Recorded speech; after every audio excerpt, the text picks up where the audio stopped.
Ok, buenas noches a todos. Bienvenidos nuevamente a este webinario.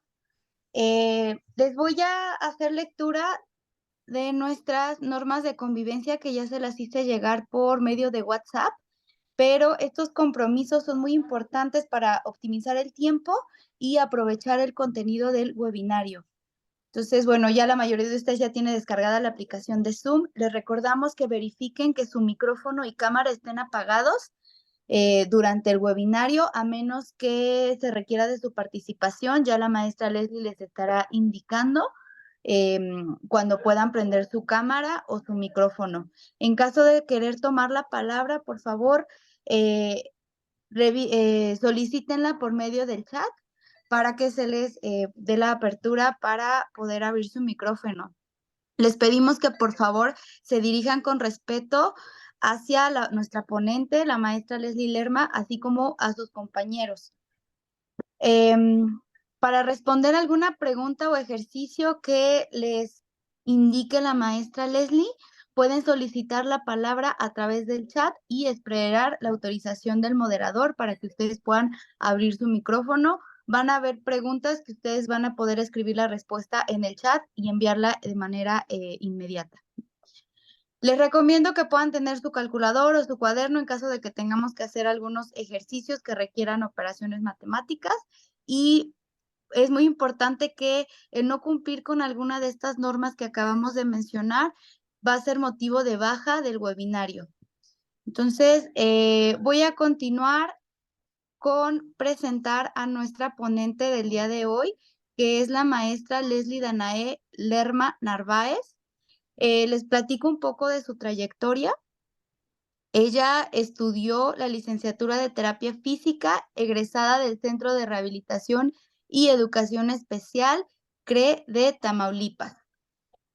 Ella tomó el diplomado de electroterapia aplicada por Concepto LCAP, avalado por la Universidad Autónoma de México. Es máster en electroterapia en fisioterapia por la Universidad Cardenal Herrera de España. Ella tiene cargo de terapeuta físico en el Centro Nacional Modelo de Atención e Investigación y Capacitación Gerontológico Arturo Mundet del Sistema Nacional para el Desarrollo Integral de la Familia. Es directora general del Centro de Resiliencia Integral. Es docente en certificación de electroterapia aplicada Concepto LCAP.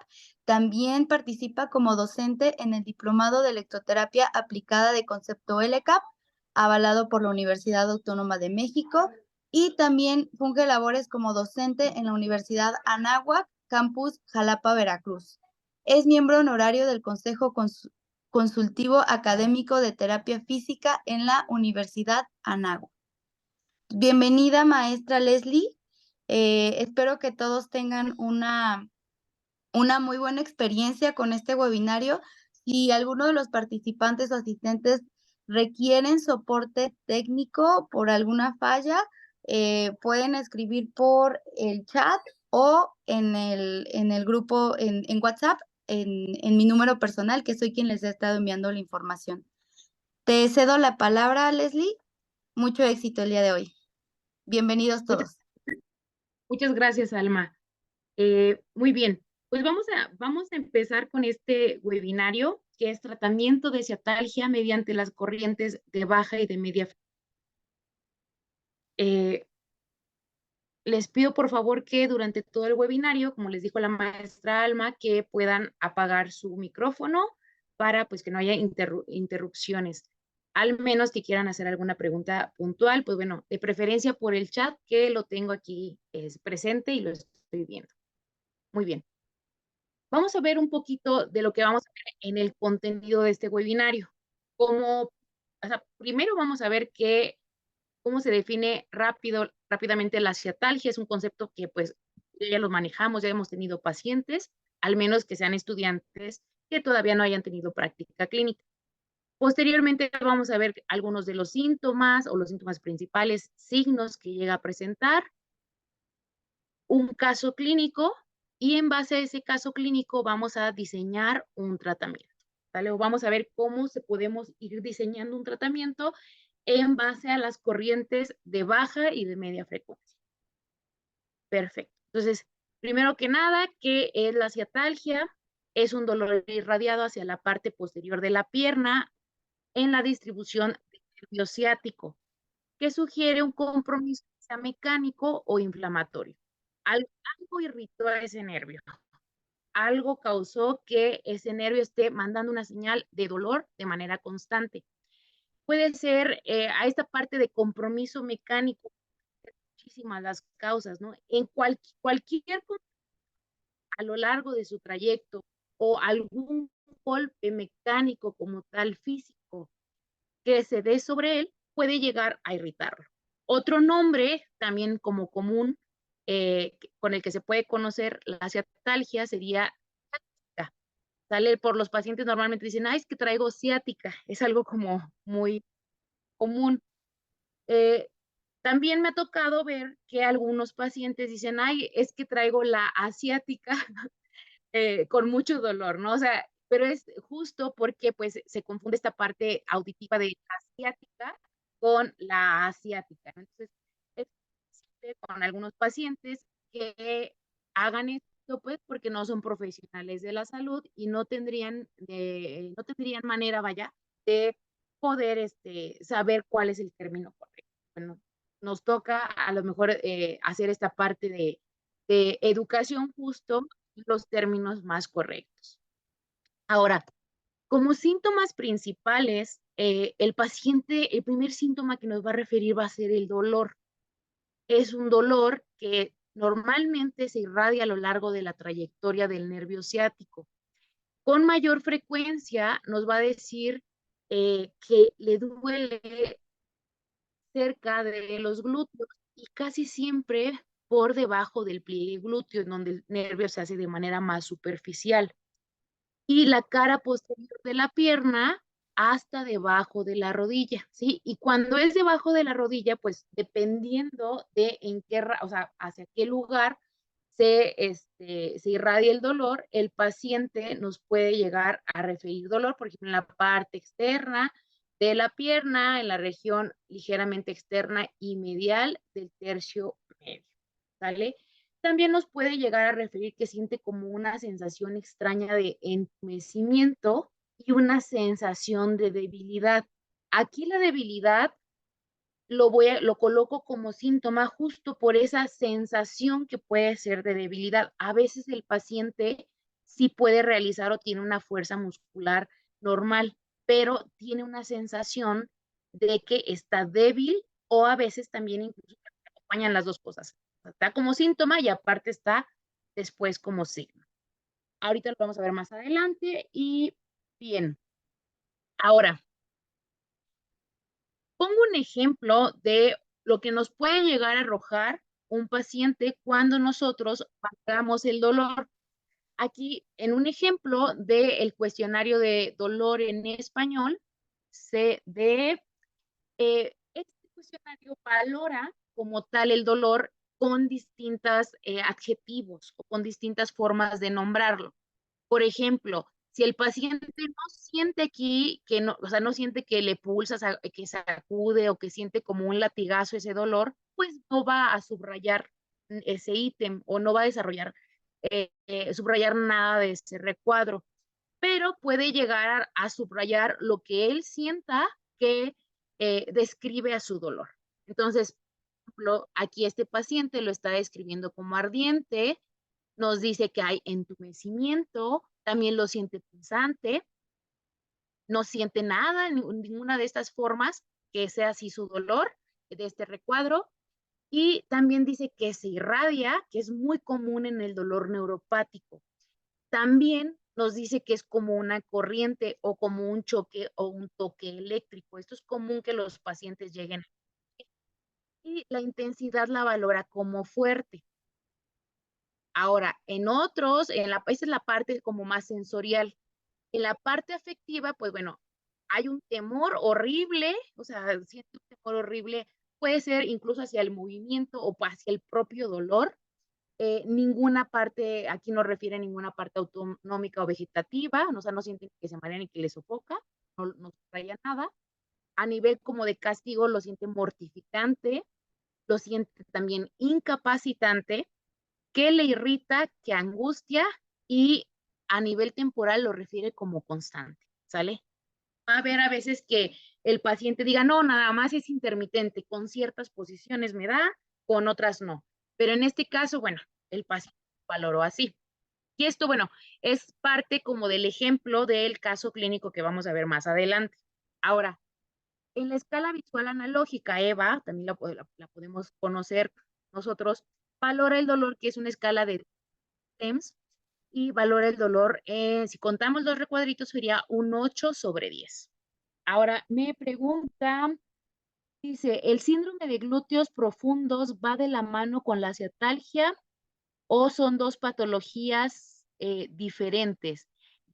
Aquí vamos a ver un caso totalmente que nos vamos a ir hacia la situación de nervio ciático, o sea, puro, hay varias causas y de acuerdo a los test que vamos a ver que puede ser de origen más hacia, por ejemplo, de una hernia discal, puede ser de un origen más hacia una compresión de piramidal o de tensión muscular de ciertas regiones. Entonces, lo que va es justo pues explicando qué tipo de dolor es que por la ciatalgia pura pues, puede aparecer por varias situaciones, ¿vale? Entonces, ahí va a depender mucho la clínica que nos arroje. ¿Qué más preguntan? Ok, nos esperan acá en Ensenada. Perfecto. No sé, Iván, si respondí tu pregunta.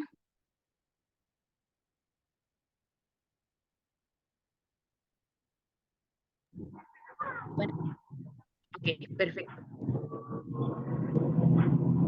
Gracias. Ahora, este cuestionario, pues bueno, esos serían los resultados de lo que responde el paciente, ¿sale? Entonces, vamos a darnos con esta parte de escala visual analógica para que podamos ver más adelante cómo se desarrolla en el caso clínico.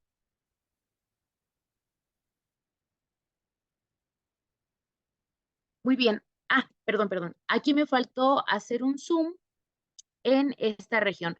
La región anterior en este esquema, el paciente subraya o va a colocar en dónde es en donde le genera dolor eh, el paciente, perdón, el dolor como tal en la representación gráfica. Aquí está el recuadro, o sea, el paciente le podemos dar una pluma que de preferencia sea una, que sea un pluma de color diferente a la impresión que normalmente es negra. Ahora, vamos,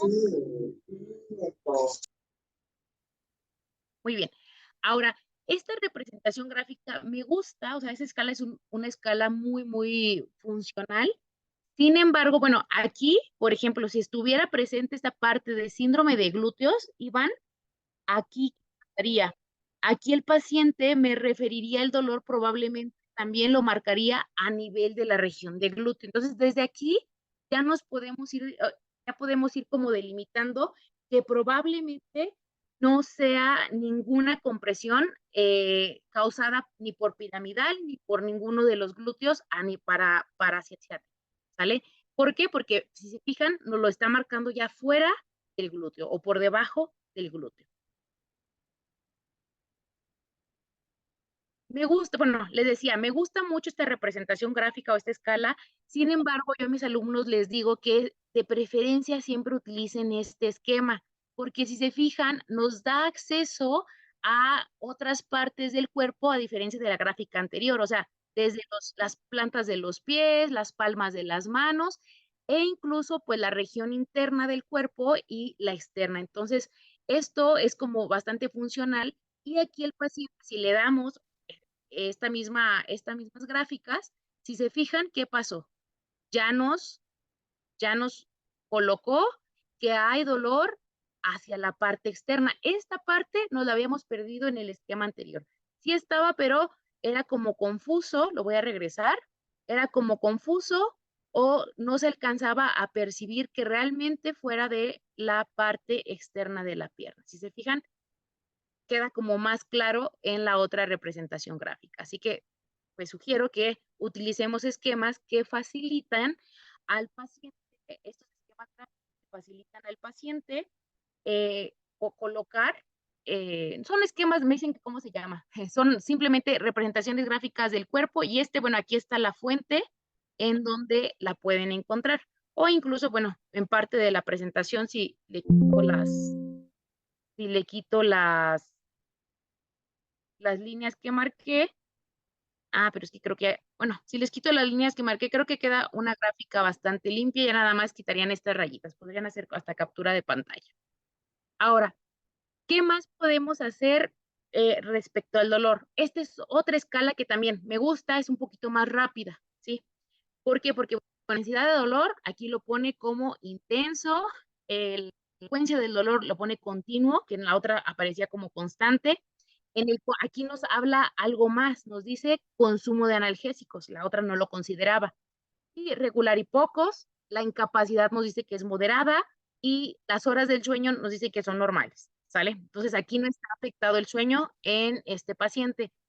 Hay dolores de ataque que llegan a cronificarse y llegan a ser incapacitantes para el paciente, ¿sale? Y que alteran como tal la calidad de vida porque ya alteran el sueño del paciente. Ahora, el segundo síntoma que va a referir el paciente, que es probable que lo llegue a referir, va a ser el entumecimiento.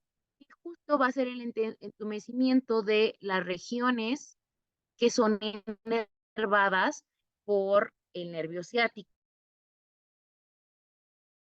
¿Sí? Entonces, aquí en esta gráfica, pues bueno, tenemos prácticamente todo lo que nos podría llegar a referir el paciente como regiones de dolor, ¿sale? Por este nervio. Ahora, y es variable, ¿sale? Ahora vamos a adaptar todo el caso clínico y la forma de colocar los electrodos en base a cómo nos dé el caso clínico. Sin embargo, ustedes pueden llegar a modificar la colocación de los electrodos si el paciente le cree que su dolor no está exactamente ahí, ¿sale? Para que no digan, ay, no, a mí me dijeron que de esta forma se coloca y solamente así lo voy a colocar, ¿no? Hay que adaptarnos a cómo nos dice la clínica el paciente.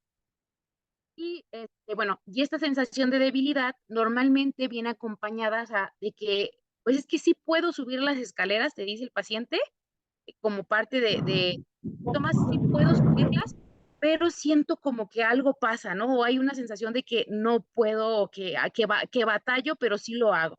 Entonces, por eso lo pongo como síntoma. Y en la parte de signos, pues sabemos que ya la debilidad puede convertirse en algo más cuantitativo si lo llegamos a valorar como con nuestra escala de Lovett o el examen manual muscular.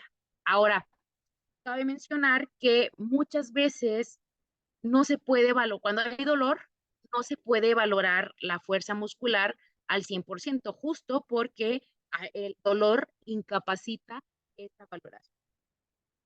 ¿Dudas hasta aquí?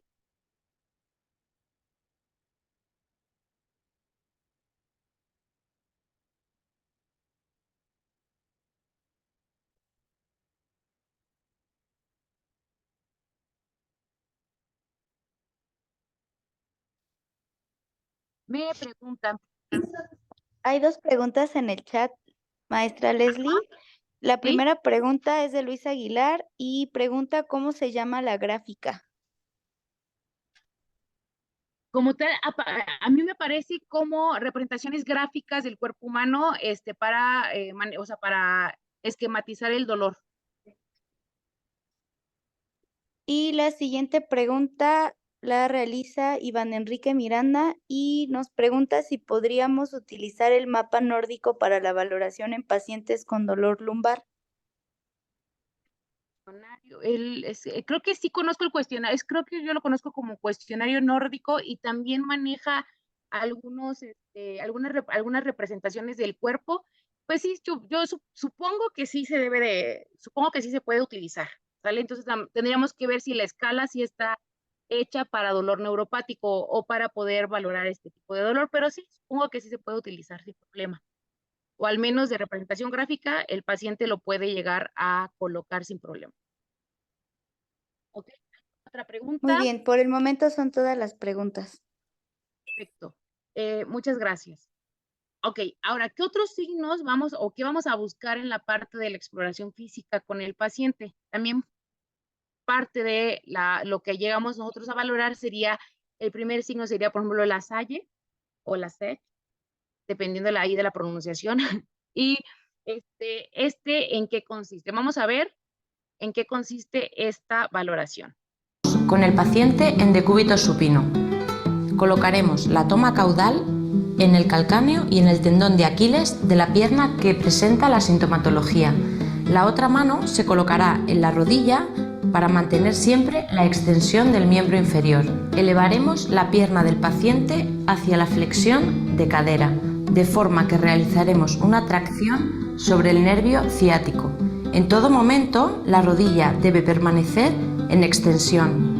Seguiremos este movimiento hasta que aparezca el dolor radicular tipo calambre por la parte posterior de la pierna. En ausencia de patología, el ángulo formado por la pierna y la camilla será de unos 80 grados. Puede aparecer sensación de tensión muscular en la zona posterior del muslo. Esto sería por acortamiento de los músculos isquiotibiales. Si aparece sensación de radiculalgia en la parte posterior del muslo tipo calambre que no baja de la rodilla, podemos encontrarnos ante una ciatalgia provocada por los músculos isquiotibiales.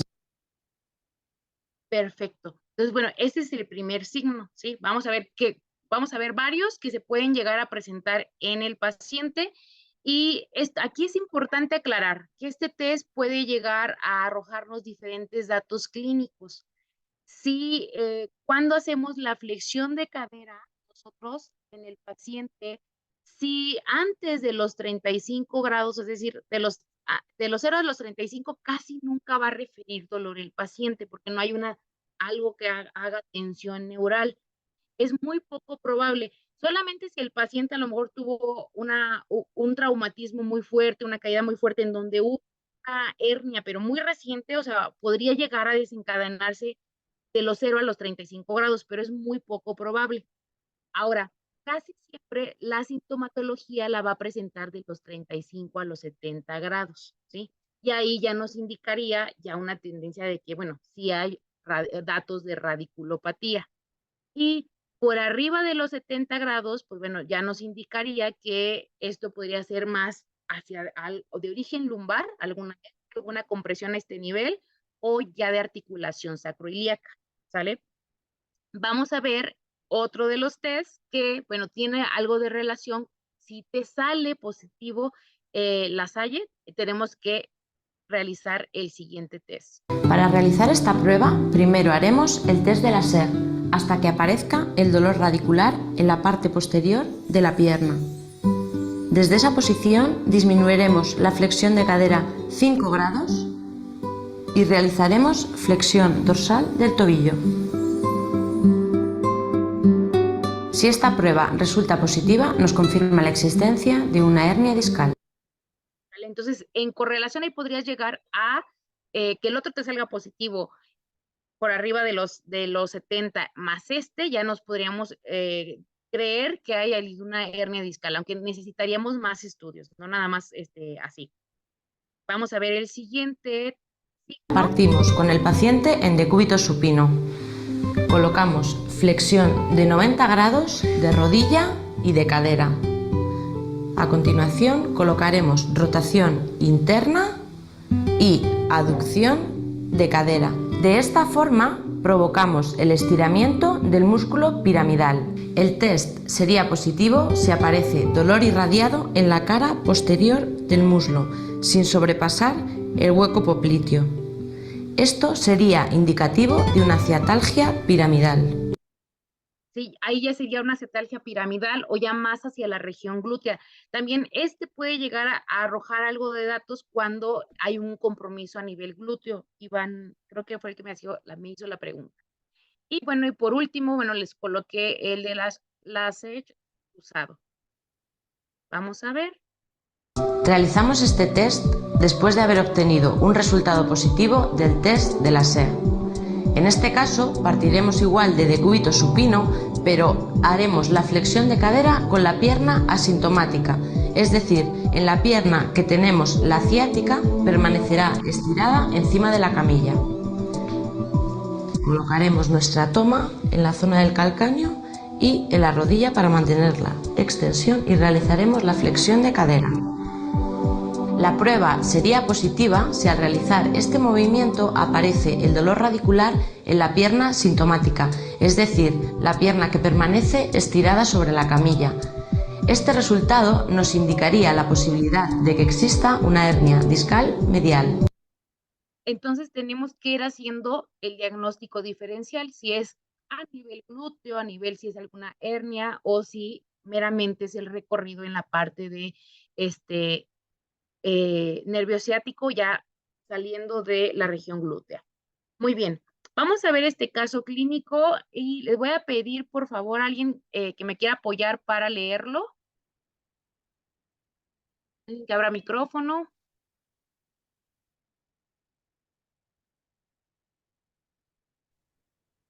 Sí, yo. Adelante. Paciente femenino de 27 años refiere dolor 8-10 EVA, como toque eléctrico que se irradia por debajo del pliegue glúteo hacia el tercio medio del muslo, región externa del tercio superior y región posterior del tercio medio de la pierna, además de debilidad que le incapacita subir escaleras. EMM no valorable por dolor. A la exploración física presenta signos de la SASH positivo a los 40 grados de flexión de cadera, signos negativos de Bragard, Bonnet y la SASH cruzado. Al medir umbral sensitivo, la paciente presenta un umbral bajo. Muy bien. Ahora, aquí, bueno, hay algunos datos que los vamos a utilizar más adelante, pero si se fijan, ¿cuál es el único positivo? El primer signo, ¿sí? O sea, aparte de la sintomatología que nos dio el paciente, es el primer signo nada más. El resto ya no, nos arrojaron o fueron negativos, por lo tanto que podríamos descartar que sea algo cercano a la región glútea o que sea secundario a una región, a alguna hernia discal como tal. Ahora, ¿qué pasó aquí con esta paciente? Pues bueno, normalmente nos refiere el dolor debajo de la región glútea, en la cara externa del tercio superior y en tercio medio, sale en la parte posterior del tercio medio. Esa sería como la zona en donde nos refiere dolor esta paciente. Ahora, vamos a pasar a la parte de diseño de tratamiento, ¿sí? Para diseñar un tratamiento adecuado con electroterapia, sí tenemos que hacernos estas preguntas clínicas. Número 1, ¿qué tengo? Número 2, ¿qué quiero? Y número 3, ¿cómo lo voy a lograr? ¿Sale? Si nos hacemos estas preguntas y aprendemos a responderlas, en automático vamos a poder elegir el resto de los parámetros. Ahora, número 1, ¿qué tengo? En electroterapia clasificamos el dolor en 3 tipos de dolor: bioquímico, mecánico y neuropático. Bioquímico, queda solo también neuropático, y el mecánico a su vez se divide en tensión, distensión y compresión. Creo que hay algunos de concepto LCAP, y pues bueno, me gustaría que me dijeran qué tipo de dolor tengo en este caso clínico. Dolor neuropático. Ok, gracias, Anael. Dolor neuropático. ¿El resto está de acuerdo que es dolor neuropático?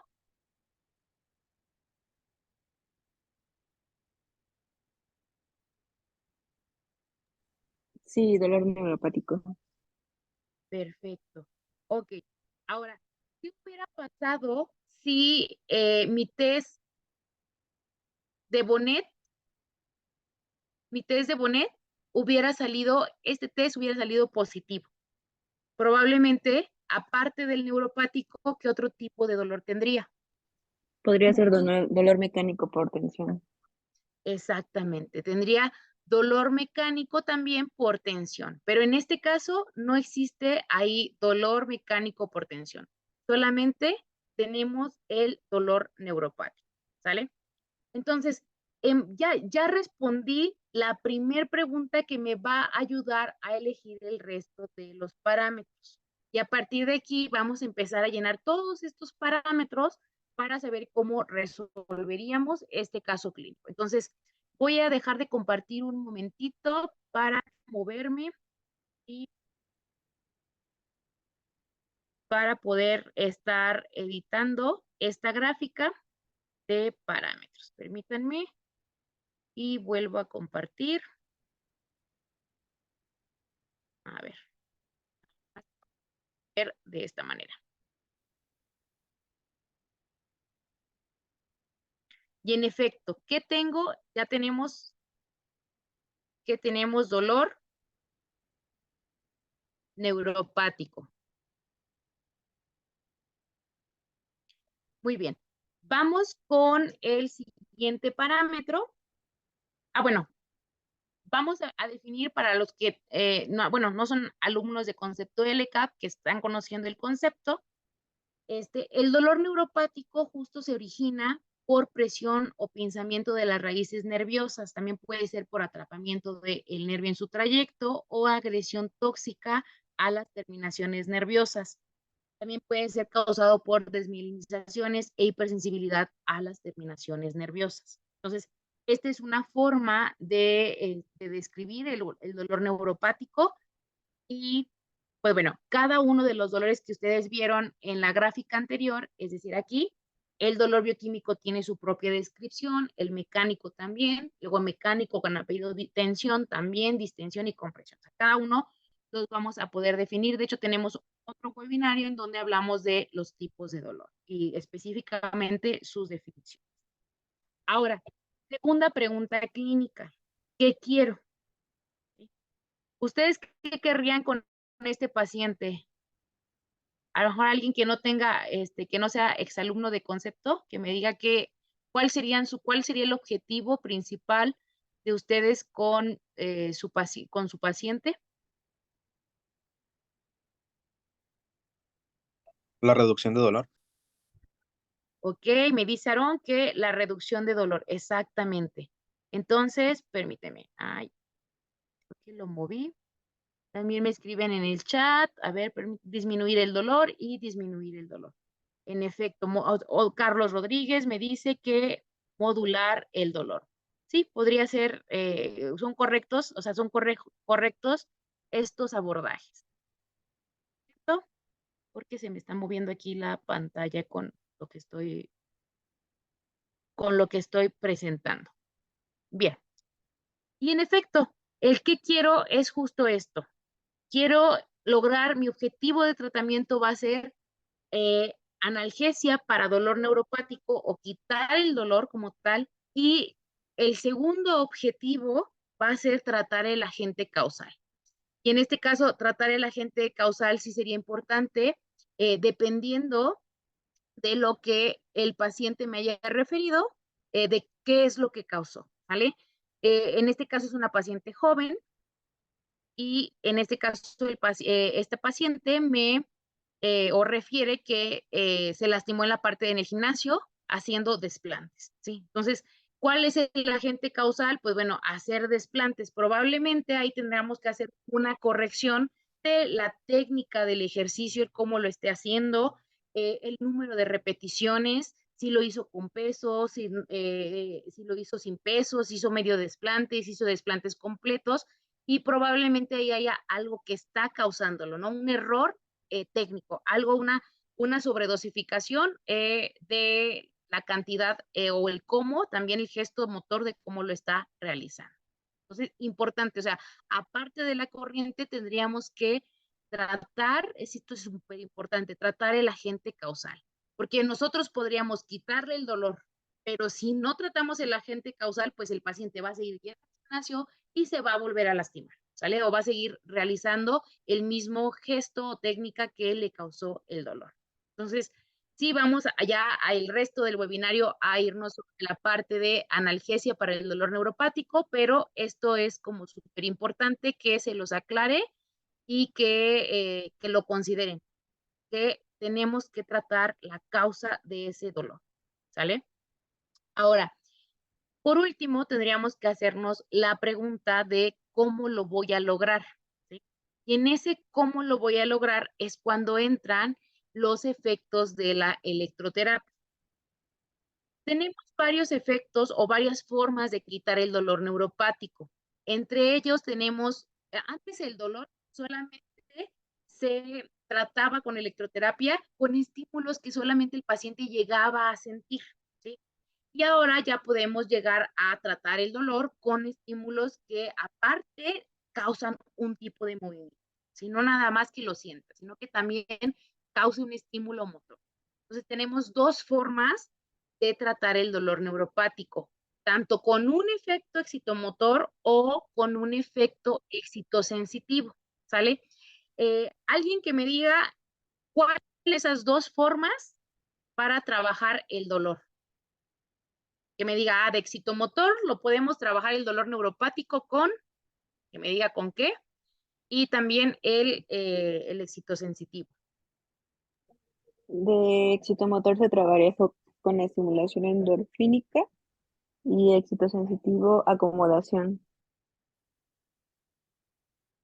Ok, exactamente. Entonces, justo como dice su compañera, en la parte de con excitomotor, pues trabajaríamos estimulación endorfínica y excitosensitivo con acomodación sensitiva. Y aquí ya nos está arrojando hasta más cantidad de información. Si se fijan, 3 a 7 Hz en estimulación endorfínica o la acomodación sensitiva de 80 a 250 Hz, ¿sale? Entonces, esto es importante mencionarlo porque se haciendo cada vez más específico. Y justo, pues, concepto LCAP es un sistema que enseñamos para saber qué seleccionar, porque el resto ahorita los vamos a ignorar, ¿sale? Qué seleccionar para el tratamiento más específico de las patologías. Ahora, ¿qué es esto de excitomotor y excitosensitivo? Para ahondar un poquito más, recordar que existen efectos electrofísicos con las corrientes y los efectos excitomotores van a ir encaminados a despolarizar la membrana celular, encaminados a causar cierto tipo de contracción de fibras nerviosas y musculares. Y bueno, más la parte muscular, más dirigido como a la parte placa motora y a causar un tipo de movimiento. Va a haber varios tipos de estímulos motores. Y los efectos excitosensitivos van encaminados nada más a la estimulación de receptores cutáneos superficiales, es decir, terminaciones nerviosas libres y pues bueno, básicamente esto. Ahora, ¿cómo se vería, o bueno, la estimulación endorfínica o este efecto excitomotor, el primero del que hablamos, se define como contracciones musculares de alta intensidad y de baja frecuencia que estimulan la activación de opioides, de opioides o de receptores de opioides mu, que lo que va a causar es que salga o que se liberen opioides endógenos en el cuerpo y que se cause analgesia, ¿sale? Entonces, esto es importante porque se va a producir justo lo que queremos, analgesia del dolor neuropático, pero ahí tendría un apellido, ¿sí? Y sería analgesia por activación de opioides endógenos.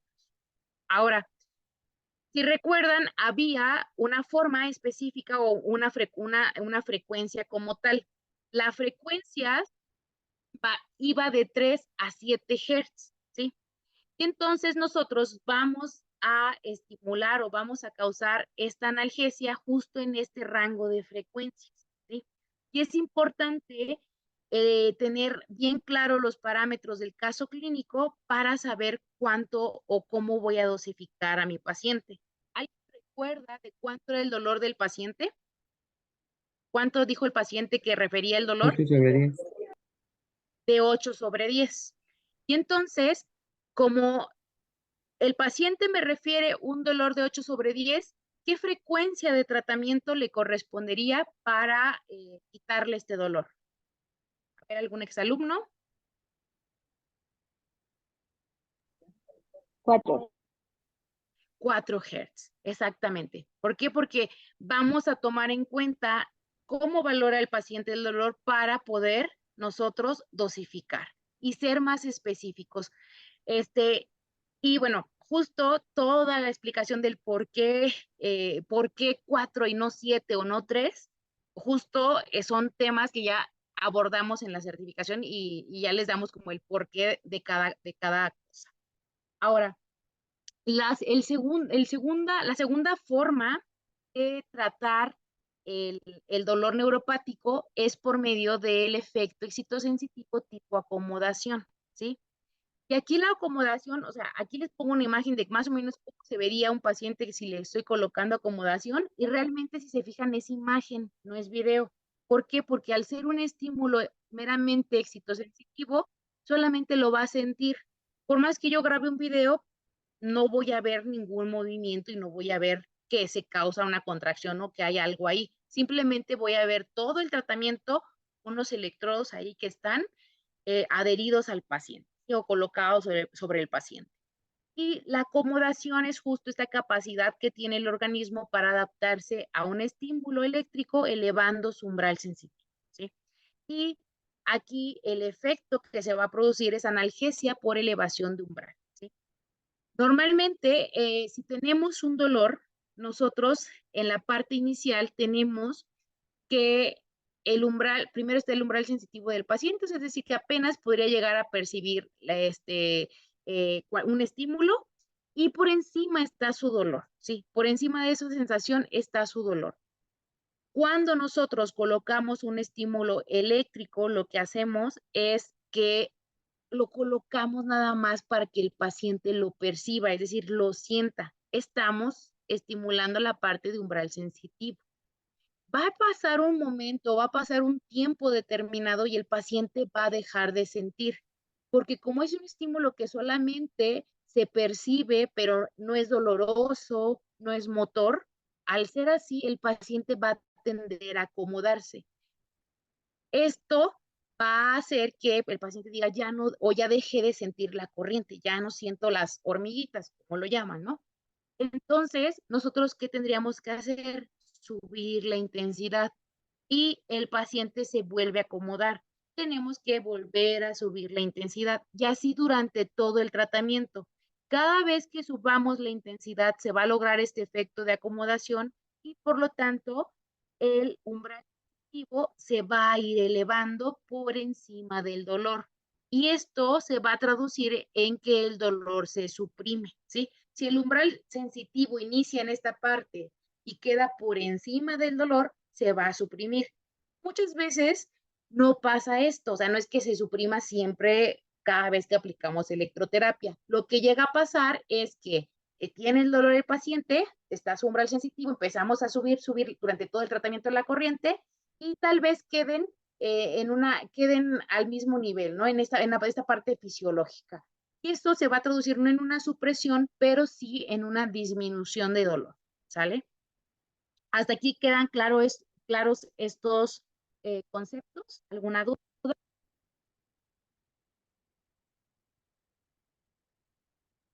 Ok, parece que todo bien. Como quiera, bueno, estamos en el chat para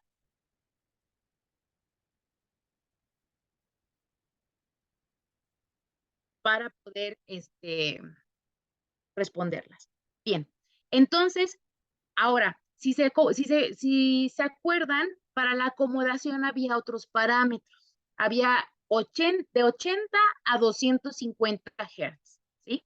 Ese era el parámetro para la acomodación. ¿De qué depende? ¿De qué depende si yo coloco 80 o 250 Hz? ¿Alguien que quiera participar? O 100 o 120 o 200. ¿De qué depende eso? ¿De qué depende qué rango o qué frecuencia le coloco yo? La cronicidad del dolor, el tiempo. Ok, aquí dice que la cronicidad del dolor o el tiempo. ¿Alguien más? De su umbral de dolor. Ok, me dicen que depende de su umbral de dolor. Exactamente. Depende del umbral del dolor. Y si recuerdan, en el caso clínico, bueno, como que decía, que el paciente presenta un umbral que es bajo, ¿sí? Umbral como tal bajo. Esto nos va a ayudar a seleccionar la frecuencia más adecuada. ¿Por qué? Porque justo va a depender del umbral del paciente la frecuencia que yo llegue a colocar. Por supuesto que puede ser, o sea, hay términos o hay valores medios, no tiene que ser exactamente como esta gráfica, ¿sí? Pero, bueno, pacientes, los extremos vamos a considerar que sí. Pacientes con umbral alto, le voy a colocar frecuencias más hacia la baja, 80 Hz. Pacientes con umbral, perdón, alto, no sé si dije bajo, pero bueno, alto. Y pacientes con umbral bajo, voy a colocar frecuencias más altas de 250 Hz, siempre y cuando el equipo lo permita y el equipo, el tipo de modalidad y me deje modular esta cantidad de hertz. Hay equipos que no nos permiten todo este rango y ahí hay unas limitaciones, pero bueno, ya tendríamos que hacer una adaptación. Ahora, esto es importante porque el tipo de umbral nos va a ayudar a saber la frecuencia exacta a la que vamos a colocar la corriente. En este caso, ¿qué frecuencia le correspondería a este caso clínico? Ya teniendo estos datos. De A ver, por el chat. 250. Exactamente, de 250. Ahora, hay una forma específica, o sea, yo les puse ahorita en el caso clínico, paciente de umbral bajo, ¿sí? El cómo tienen que hacer una práctica literal, o sea, se hace una práctica en la certificación para saber determinar qué tipo de umbral es tu paciente, ¿sí? Porque esto depende del estímulo. O sea, hay pacientes que dicen, no, es que yo tengo un umbral altísimo, y les preguntas por qué, o sea, porque tal vez sí sepan qué es el umbral, ¿no? Y entonces dicen, no, porque yo aguanto los golpes mucho, pero resulta que el umbral depende también del tipo de estímulo. Entonces, tal vez los golpes o los estímulos mecánicos, tal vez sí los tolere muy bien ese paciente. Pero si yo le coloco una corriente, es un tipo diferente de estímulo y tal vez el paciente diga, no, quítamelo, esto está horrible. Y entonces ese paciente no es de ese tipo de umbral. También depende del tipo de corriente que le coloque, me va a tolerar, ¿sí? Para algún tipo de estímulo me va a tolerar valores de umbral alto, pero para otros estímulos no me va a tolerar esos valores, ¿sí? Entonces, depende mucho del estímulo. Véanlo también, por ejemplo, con calor o frío. Hay gente o hay pacientes que aguantan calor con altas temperaturas y otros que no, ¿sí? O también el frío, hay pacientes que les colocas la compresa fría como si nada, y otros que dicen, no, no, no, veme de poquito a poquito, a ver, pónmela tantito y quítala, y luego, o sea, como que por partes, ¿no? Casi, casi hasta que ya se pueden adaptar. Entonces, el umbral depende del tipo de estímulo.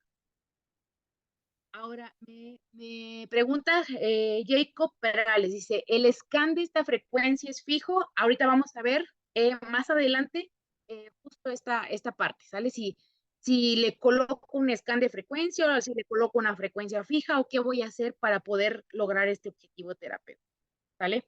Entonces, importante aclarar, para que nosotros, bueno, primero tendríamos que saber determinar el tipo de umbral, que eso es una práctica bastante interesante.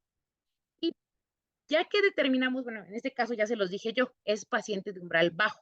Ahora, ya que determinamos este umbral, le colocamos esa frecuencia, los 250 Hz, y también tenemos que enseñarle o presentarle al paciente esta gráfica o este recuadro y aclararle al paciente y decirle, es muy importante que todo el tratamiento se la pase en el máximo en el grado 3, que es grado 3 normalis, donde el paciente llega a tener una percepción clara de la corriente, es notorio y agradable, y así cada vez que disminuya nos puede avisar para nosotros subirle la intensidad, pero que vuelva a quedar en percepción clara de la corriente, notorio y agradable, ¿sí? Si nosotros nos pasamos, si le colocamos una percepción intensa de la corriente que sea apenas tolerable, no le vamos a poder bloquear el dolor, ¿sale? Porque va a ser un estímulo que hasta digamos, va a ser apenas tolerable, casi rozando en la parte de dolor.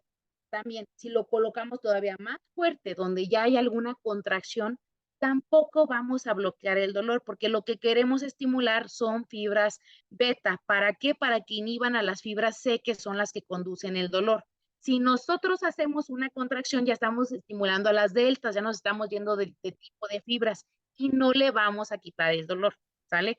Entonces, eso es muy importante y aclararle al paciente, porque después el mismo paciente dice, no, no importa, usted súbale aunque me duela, pero que se me quite el dolor. Y es importante decirle, si te duele, va a pasar el dolor que tienes más el dolor de la corriente. Y eso va a hacer que no te quite o que yo no te pueda ayudar, ¿sale? Ahora, vamos a ver el siguiente. Bueno, ya tenemos aquí que yo puedo lograr o puedo responder mi pregunta, que ¿cómo lo voy a lograr? Tengo dos opciones, ¿sí? Lo puedo lograr con un efecto excitomotor, lo voy a abreviar así, efecto excitomotor, que sería la estimulación endorfínica,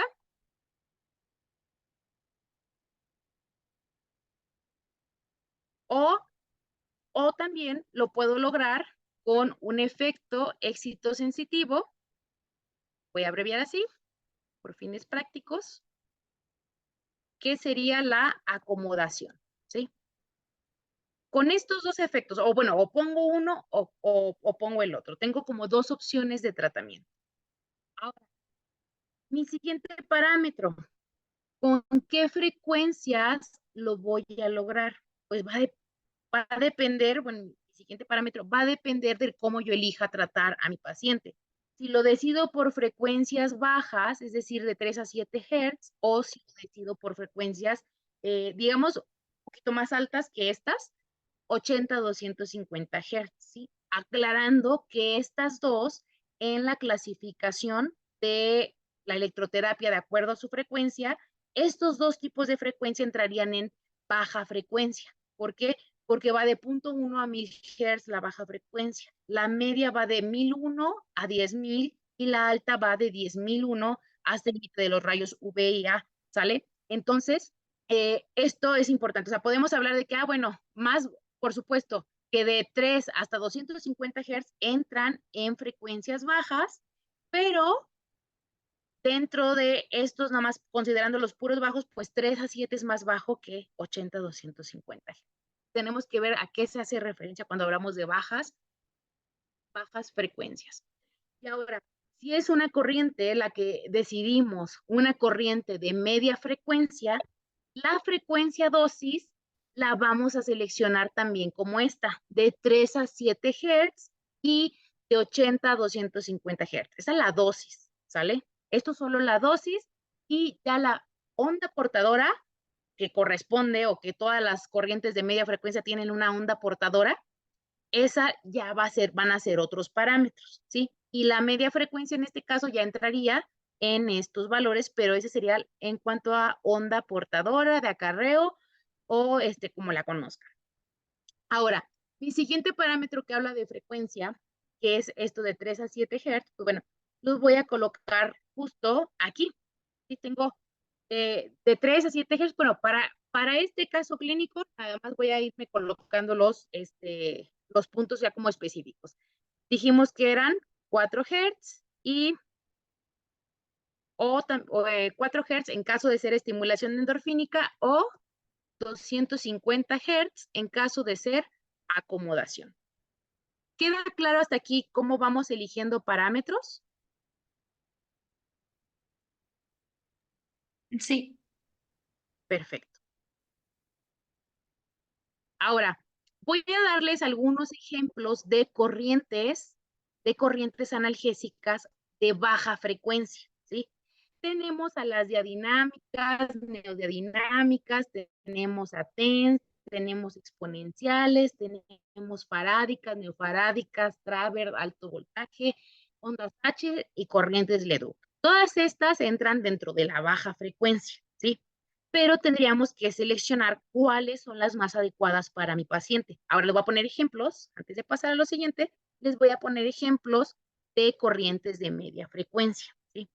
Media frecuencia entran COTS, rusas, interferenciales son M y las ondas de media frecuencia, que así se llaman, ¿sí? Entonces, ya tenemos ahorita, digamos que muchas corrientes, o sea, de dónde agarrar para decir, bueno, tengo como todo esto, con todo esto podría llegar a atender a mi paciente en apariencia, ¿sí?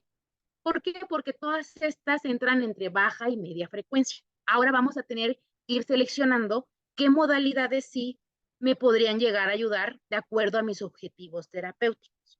Entonces, la siguiente elección, el siguiente filtro que voy a hacer, o sea, aquí ya quité, por ejemplo, a las de alta frecuencia, o sea, ya quité a todas esas modalidades. Mi siguiente filtro que voy a hacer va a ser en base ya a mi siguiente parámetro, que es la polaridad. Yo puedo trabajar el dolor neuropático con corrientes monofásicas y con corrientes bifásicas. Es decir, aquí dice indiferente, dice, en caso de elegir corrientes monofásicas, se trata con ánodo, ¿sí? O con el electrodo color rojo positivo. ¿Por qué? Porque es el que me va a ayudar a quitar dolor neuropático, ¿vale? Entonces, pero bueno, vamos a elegir nosotros la polaridad. ¿Qué polaridad? Bueno, ¿qué tipo de polaridad vamos a elegir para tratar este caso clínico? ¿Qué me conviene elegir? ¿Una corriente monofásica o una corriente bifásica? ¿Qué se les ocurre a ustedes? Y a ver, alguien que me diga qué convendría. Voy a colocar otra vez la diapositiva del caso clínico para que recuerden ahí cómo estaba este paciente y qué les conviene.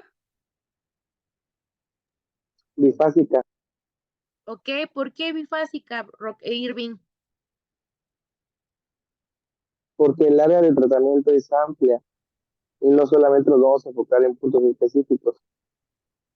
Ok, perfecto. Entonces, ¿a qué se refiere Irving con esto? Muy bien, Irving, gracias. Dice que el área de tratamiento es amplia. Y en efecto, les decía, si tratamos con corrientes monofásicas, pues solamente el área de tratamiento, recuerden que sería debajo del electrodo activo, que en este caso sería la de polaridad positiva ánodo, y solamente abajo de ese electrodo se va a el efecto terapéutico. Y el paciente nos dijo que le duele pues una zona bastante amplia. Por eso me conviene utilizar corrientes de polaridad bifásica, ¿sí? ¿Por qué? Porque sabemos que las corrientes de polaridad bifásica, los efectos están dados debajo de los electrodos y también en la región interpolar, ¿sí? Entonces, van a abarcar regiones más amplias, ¿sí? Regiones mucho mejor, pues bueno, para poder tratar mejor a este paciente. Entonces, yo tengo aquí, en mi caso clínico, la polaridad, en este caso la voy a elegir bifásica, ¿sale? Ya la elijo bifásica, ya elimino, no me sirven, sé que no me van a servir las corrientes. Para este caso, las monofásicas no me van a servir. Y entonces, yo tengo aquí todos estos ejemplos que ya había seleccionado antes de baja y de media frecuencia.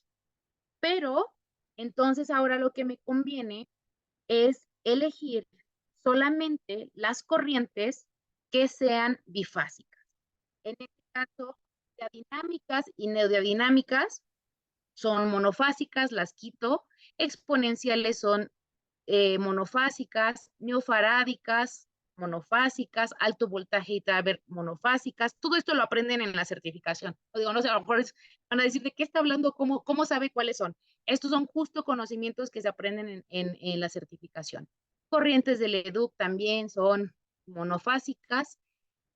Y todo esto, digamos que ya serían todas estas corrientes de baja y de media frecuencia, y el apellido ponemos que son bifásicas, ¿vale? Entonces ya tenemos un filtro más o ya tenemos menos selección de corrientes y pues bueno, serían estas mismas, ¿sale? Entonces exactamente es esto, corrientes bifásicas de baja y de media frecuencia. Entonces yo ya tengo este parámetro de polaridad. Ahora, ¿dudas hasta aquí con la elección del por qué decidí tratar este caso clínico con corrientes bifásicas? No. Oh, perfecto. Va. Ahora ya tengo menos formas o ya voy como filtrando. Vamos a seguir filtrando estas corrientes para saber cómo va a quedar este tratamiento. Va. Mi siguiente parámetro, ya dices, ya llevé la polaridad, ahora voy a tipo de pulso. El pulso como tal, ¿qué me dice esta tablita? Me dice, de preferencia, elige pulso rectangular con frecuencias motoras. Es decir, una combinación de que si yo quiero un efecto excitomotor, ¿sí? Si quiero un efecto excitomotor, es decir, trabajar con frecuencias bajas de 3 a 7 Hz, voy a elegir corrientes que tengan pulsos rectangulares de preferencia. Y como segunda opción, trapezoidales. Ahora, si yo voy a trabajar un efecto excitosensitivo, es decir, 80 a 250 Hz, voy a elegir de preferencia pulsos diente de sierra y mi segunda opción sería pulsos triangulares, ¿sí? Ahora, como como yo estoy eligiendo pulsos triangulares, pues perdón, pulsos o rectangulares o diente de sierra, pues bueno, tendría que filtrar mis corrientes para ver cuáles son las que me llegan a quedar, ¿sale? Entonces, tenemos TENS. TENS tiene tanto pulso rectangular y diente de sierra. Más adelante lo vamos a ver. Onda H, diente de sierra. COTS tiene pulsos, en este caso, pulso sinusoidal. Entonces, no sería una recomendación. Me preguntan aquí, aprovechando, porque como ya lo voy a aprovechar para responder esta pregunta. Me dice Nayeli, dice, ¿cuál es la diferencia entre corriente rusa y COTS? Aquí es el tipo de pulso. El pulso en corrientes como tal, COTS es una onda, un pulso sinusoidal, y en rusas ya son pulsos rectangulares, ¿sale?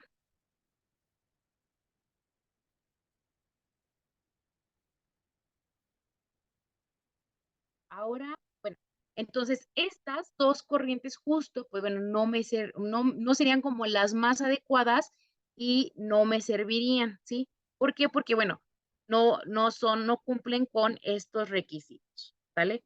Ahora, corrientes interferenciales son de pulso sinusoidal, ¿sí? Y ondas de media frecuencia son de pulso de ondas de media frecuencia. Aquí lo voy a tachar así temporalmente, pero todavía no lo voy a borrar. Ondas de media, ondas de media frecuencia son de rectangular. Ahora, no lo voy a borrar porque sabemos que corrientes interferenciales también me sirve para trabajar el dolor neuropático. Entonces, otra forma de filtrar, otra forma de ir quitando corrientes o saber cuál es la mejor modalidad va a ser mi siguiente parámetro, que justo es este que dice modulación. ¿Qué me dice? Me dice sin modulaciones, ¿sí? Entonces yo sé que en este caso, las de COTS y las rusas, pues normalmente las colocamos con efectos más hacia motores, pero más para trabajar la debilidad, y vienen justo con un flujo modulado. ¿Qué es esto de flujo modulado? Pues bueno, se generan normalmente en contornos, en contornos trapezoidales, rectangulares, para poder lograr un efecto motor de contracción para otro objetivo terapéutico, ¿sí? Entonces, en este caso ya quitaría esas dos corrientes. Las interferenciales las voy a dejar porque, bueno, si no nos quedaríamos prácticamente nada más con ondas de media frecuencia, ¿vale? Entonces nos vamos a quedar con estas 4 ahorita para ver qué tendríamos que hacer o cuál seguiría siendo el siguiente parámetro. Ahora, ¿cómo me dice esto que debe de ser sin modulaciones? ¿Qué significa sin modulaciones? Que yo no quiero ni contornos trapezoidales, ni contornos rectangulares, no quiero que esté la corriente un tiempo y que se vaya, que esté y que se vaya, o que haya pausas. Yo quiero que mi estímulo sea como este de arriba, ¿sí? O sea, no lo quiero que esté así como, si se fijan aquí la corriente se ve que sube, baja, aquí sube muchísimo más, de abajo sube, baja un 100%, y yo como quiero la corriente, la quiero sin modulaciones, lo cual significa que tendría que estar como esta representación gráfica que dice 0%. Es decir, todo el tiempo está de la misma forma esa corriente. Y esto lo voy a querer para ambos efectos, tanto para el éxito motor o para el éxito sensitivo, ¿sí? Entonces, en esta parte de, bueno, tipo de pulso, me faltó ponerlo, voy a poner aquí diente de sierra. Si quiero, la parte motora. Entonces voy a poner primero, para ir así, rectangular en caso de ser un efecto excitomotor, y diente de sierra en caso de ser un efecto excitosensitivo. Entonces, otra de las opciones que podría llegar a tener para trabajar el dolor neuropático, pero si se fijan que ya no es tan efectivo, aquí dice sinusoidal, ¿sí? Y vemos que la corriente interferencial tiene este tipo de pulso sinusoidal. Entonces, por eso dejé en esta gráfica, por eso dejé a la corriente interferencial todavía. O sea, todavía se va salvando de hacerle, de estar haciéndole estos filtros. Ahora, déjenme. Aquí, emisión, modulación, quedamos que es sin modulaciones. Y aquí voy a responder la pregunta que me hacía, a ver, Carlos Rodríguez.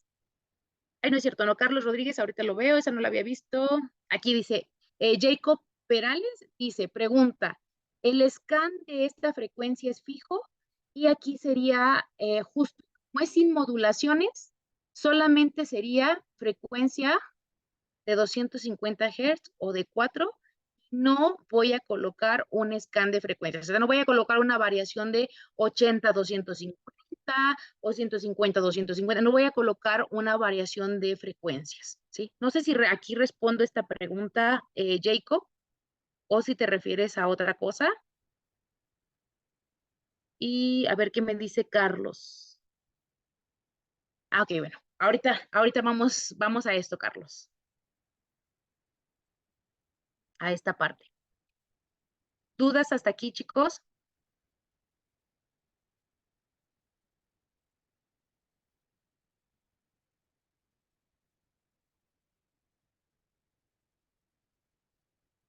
Ok, creo que todo va claro. Trate de mandar los mensajes no particular, sino como hacia todos, para poder no tener que estar viendo como chats particulares, sino que sea general. Dice que se refería a eso, dice Jacob Perales, dice que a eso se refería. Bueno, Stephanie me hace otra pregunta, pero eso más adelante, Stephanie. Vamos con nuestro siguiente parámetro de esta diapositiva, que sería cuánto tiempo de tratamiento voy a colocar, ¿sí? Mi tiempo de tratamiento también va a depender de varias cosas. Va a depender si es corriente monofásica o bifásica. Ahorita, como descartamos a todas las monofásicas, pues los tiempos, digamos, ya no los vamos a utilizar, pero sí vamos a tener dos tiempos de tratamientos. Tenemos tiempo de tratamiento para corrientes bifásicas, que si yo quiero un efecto excitomotor como de estimulación endorfínica, como aquí dice esta tablita, voy a colocar de 8 a 12 minutos, ¿sí? Entonces voy a colocar aquí mi tiempo de aplicación y lo voy a abreviar. Excitomotor, si excitomotor mi tratamiento sería justo de 8, ok, de 8 a 12 minutos. Y ahora, ¿de qué depende si yo elijo 8 o si elijo 12 minutos? ¿Alguien recuerda esto? O sea, ¿qué es lo que yo me voy a preguntar o qué cosa del caso clínico tengo que ver para escoger 8, 9, 10, 11 o 12 minutos? Del tipo de dolor. Del umbral de dolor. De leva, perdón. Del EVA, aunque alguien dice que del EVA y así. Ok. Puedo hacerme dos preguntas, ¿sí? Por ejemplo, el EVA lo puedo considerar. Si es un dolor muy bajito, pues con poquito tiempo que le coloque va a ser suficiente. Pero si es un dolor que va más alto, pues necesito colocarle más tiempo para poder lograr inhibir ese dolor, ¿sale? Otra de las cosas, justo como dice Jacob Perales, dice que si es crónico o es agudo. Por ejemplo, este caso no nos indica si es crónico o es agudo.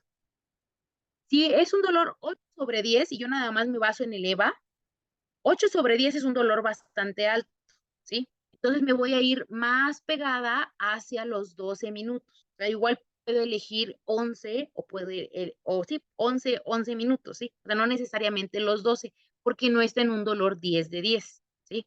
Ahora, cabe mencionar, si es un dolor crónico que lleva mucho tiempo con el paciente, pues también a lo mejor me tengo que ir a tiempos más largos, ¿sí? Si este caso fuera crónico, pues probablemente digo 11 primero por el EVA, pero como ya es crónico, me voy hacia 12, ¿sí? Pero vamos a nada más a basarnos en los datos que tenemos del caso clínico, por lo tanto, ¿cuánto tiempo elegirían? A ver, díganme, para dejarlo como específico. No podemos programar en un equipo pónmele de 8 a 12 minutos. Ahí tú decides cuánto. No podemos hacer eso en los equipos. Tenemos que ser bien específicos. ¿Sí? 10 Y minutos. no me den rangos, ¿ok? Fanny me dice que 12, otros me dicen que 11 o que 10. Ok.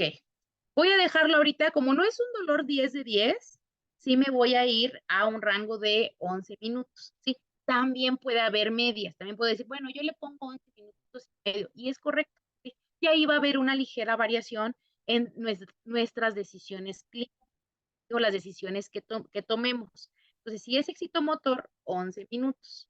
Ahora, vamos a ver si mi efecto es éxito sensitivo, es decir, acomodación, el tiempo cambia y es de 10 a 15 minutos. ¿Cuánto elegirían ustedes? Si es éxito sensitivo,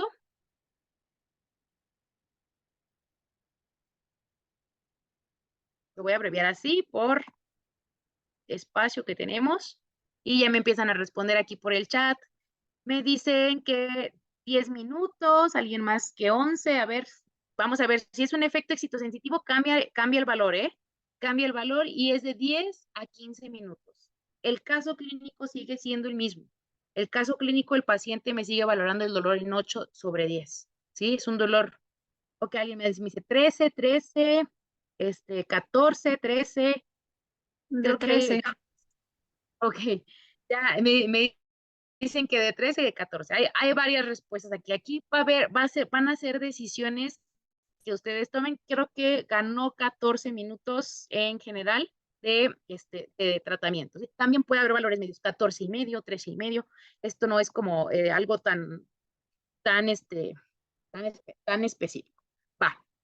Entonces, depende del tipo de tratamiento, voy a colocar un tiempo definido, ¿vale? Va quedando claro para las personas, bueno, para los alumnos que son nuevos o para los que están interesados en tomar la certificación, el cómo vamos delimitando los casos o cómo hacemos esta utilización de este sistema de dosificación. Ok, bien. Ahora, me dicen, ok, sí es entendible, todo perfecto. Es que, o sea, esto me da gusto, me da mucho gusto. Muy bien. Ahora, vamos con nuestro siguiente parámetro, que va a ser justo el tamaño de los electrodos. Entonces, les voy a adelantar aquí el video y vamos a utilizar este tipo de electrodos, ¿sí? Este tipo de electrodos tienen un tamaño específico y este tamaño es lo voy a colocar aquí, 5 por 10 centímetros, ¿sale? Son rectangulares. Ahora, como yo ya tengo el tamaño de los electrodos, ahora sí puedo determinar mi intensidad máxima, ¿sí? La intensidad máxima, ¿de qué depende? Recuerden que existe una norma internacional que nos dice que cuando nosotros utilizamos corrientes bifásicas, lo máximo, a ver, me dice adelante, Iván, si quieres abre micrófono. Hola, hola, Ali. Hola. Yo lo hice con respecto a la parte, no sé si el razonamiento clínico que empleé fue el adecuado. Se supone que va de 10 a 15 minutos en rango con respecto a la aplicación de una corriente excitosensitiva. Yo lo que Ajá. hice fue dividir la escala de EVA. En este caso, si doy el valor a cada minuto de 2 en escala de EVA, sería un minuto, del 1 al 2 en EVA. El minuto 11, digo 12, del 2 al 4 y así Pues no sé si en esa parte, como respecto a la parte sintomatológica, esté adecuado. Sí, podrías hacerlo. De hecho, bueno, pasa algo con los alumnos de electro. Pasa esto de que ya se vuelve hasta una obsesión querer saber, o sea, querer así sobredosificar o hacer tablas, que hacer de todo. Y no está mal, lo puedes hacer y sí, me parece un razonamiento adecuado, Iván. ¿Sale? Si lo Sí. quieres hacer así, pues bueno, puedes, todavía puedes, pero también va a depender mucho de la clínica que veas con el paciente, que digas, no manches, que veo que apenas, o sea, supongamos, ¿no? Veo que apenas viene caminando y me dice que me valora el dolor en 5, pero yo veo que ni se puede levantar, tal vez tu decisión clínica sea ponerle más tiempo, ¿sale? Entonces, si te vas exactamente a lo que diga el paciente, o sea, también a veces ahí, por eso tenemos variaciones y por eso no hacemos una tabla de esto, ¿sale? O no lo hacemos como de que a fuerzas tiene que ser cierto valor, ¿sale? Gracias, Lick. Bueno, bien. Ok, bueno, les decía que cuando nosotros aplicamos corrientes bifásicas, hay una norma internacional que nos dice que tenemos que colocar como máximo 2 miliamperes por cada centímetro cuadrado del electrodo, ¿sí? O bueno, por cada centímetro cuadrado. Y esto nos vamos a basar justo en el tamaño de los electrodos. Por eso es un parámetro que es bastante importante. Ahora, la norma nos dice que esto es lo máximo que le podemos colocar. Es importante aclarar que tenemos que establecer límites dependiendo del paciente. O sea, si es un paciente con piel bien hidratada, joven, que ya lo conocemos de a lo mejor de más sesiones, sí me puedo ir en algún momento hasta el máximo de la norma, pero va a depender también de las características de la piel del paciente. Por ejemplo, si es un niño o un adulto mayor, no le voy a poner los 2 que dice la norma. Me voy a ir a rangos más bajitos y estableciendo un límite de 1 por cada centímetro cuadrado. ¿Sí? O sea, me voy a bajar. Pero en este caso, pues bueno, sabemos que es una paciente de 27 años, bien hidratada. También, si es la primera vez que yo entro en contacto con esta paciente, de preferencia la recomendación es que no se vayan al límite al máximo, aunque sea joven. Conozcan a su paciente primero. Entonces, entre el límite de 1 y 2, puedo hacer una media que sea un límite de 1.5 miliamperes por cada centímetro cuadrado, ¿sale? Entonces, este límite lo puedo utilizar o lo vamos a utilizar, más bien dicho, para pacientes, como en este caso clínico, que es la primera vez que entramos en contacto con ella. Ahora, de acuerdo a este límite, pues yo ya tengo ese límite de norma, ¿sí? Y 1.5. Para yo determinar el siguiente parámetro, que sería mi intensidad máxima, voy a utilizar esta fórmula que dice intensidad máxima es igual a la multiplicación de mi límite, en este caso 1.5 miliamperes por centímetro cuadrado por área del electrodo. Y aquí es donde les quiero preguntar, bueno, yo ya les dije, el electrodo mide 5 por 10 centímetros en un electrodo rectangular. ¿De cuánto sería mi intensidad máxima si yo aplico esta fórmula? A ver, saquen su calculadora, su celular, lápiz, papel y espero sus respuestas aquí por el chat. Ok, ya empiezo a tener respuestas. 75. Ok, 75 miliamperes. Es correcto. Entonces, mi respuesta es 75 y siempre pongan apellido de la unidad de medida. 75 miliamperes. Ahora, para los que digan de qué hicieron, qué pasó, cómo utilizaron esta fórmula o cómo es que la resolvieron, bueno, justo vamos a hacer la siguiente o la resolución de esta fórmula. ¿Qué me dice? Intensidad máxima es igual a la multiplicación de 1.5 por el área de mi electrodo. Si yo tengo un electrodo de 5 por 10, sé que para determinar el área del electrodo tengo que multiplicar base por altura. La base es de 10 centímetros, la altura es de 5 centímetros, por lo tanto mi área es de 50 centímetros. Ahora, este valor de 50 centímetros, pues lo sustituyo en la fórmula en donde dice AE o área del electrodo. Y tengo que multiplicar ahora mis 50 centímetros cuadrados por 1.5 miliamperes sobre centímetros cuadrados, dándome una intensidad máxima, como efectivamente lo colocaron algunas personas en el chat, ¿sale? 75 miliamperes. y ya tengo un rango de seguridad, ¿sí? Sé que puedo ir tocando al paciente y que cada vez que yo no tenga mi estímulo adecuado, ya sea, bueno, cuando es en este caso la acomodación, puedo ir subiéndole, o por ejemplo, si en algún momento de la estimulación endorfínica puede ser como una simulación de estimulación endorfínica en mi mano. Si en algún momento mi paciente sí tiene su estimulación endorfínica muy bien, pero en algún momento se adapta y está así como que ya no hace esa estimulación endorfínica, puedo subir la intensidad para que todo el tiempo de tratamiento el paciente esté con ese efecto excitomotor que yo necesito para lograr la analgesia. Si no subo la intensidad, pues no le voy a poder hacer el efecto terapéutico, ¿sale? Entonces, por eso es importante conocer hasta cuánto. No quiere decir, ojo aquí, no quiere decir que como mi intensidad máxima es 75 miliamperes, no quiere decir que a fuerzas tenga yo que llegar a los 75 miliamperes. Es solamente tener un límite para no quemar al paciente, ¿sale? Para no dañarlo. Pero a lo mejor todo el tratamiento, yo le estuve subiendo y todo y máximo a lo mejor llegué a 35 miliamperes y eso es correcto, ¿sale? Entonces, siempre es lograr el efecto terapéutico con lo menos de energía posible, ¿sí? O que no andemos muy cercanos a veces a esos 75 miliamperes y menos si no conocemos bien al paciente. ¿Hasta aquí alguna duda? ¿Queda clara esta parte de cómo se saca la intensidad máxima, al menos con corrientes bifásicas? No, licenciada, todo bien. Perfecto. Bueno, ahora vamos con el siguiente parámetro, que es técnica de aplicación, ¿sí? Entonces, en la técnica de aplicación, aquí va a haber diferentes técnicas de aplicación con diferentes autores, pero la verdad es que hay clasificaciones o hay formas de seleccionar de manera más fácil qué técnica de aplicación me conviene, ¿sí? Entonces, vamos a utilizar técnicas de aplicación, ¿sí? Ahora, por forma de administración, digo, ya les adelanté en una imagen que vamos a utilizar, bueno, ya hasta en la parte de la fórmula, que vamos a utilizar electrodos autoadheribles, ¿sale? Entonces, bien, me dice alguien que tiene una duda, adelante, usuario de Zoom, no sé quién sea, pero pues escríbela o vela escribiendo y ahorita vamos respondiendo. Me queda, según yo, pendiente la duda de ancho de pulso. Entonces, ahorita más adelantito la respondemos. Ya casi llegamos a esa parte. Y bien, vamos a seleccionar ahora cuál va a ser mi técnica de aplicación.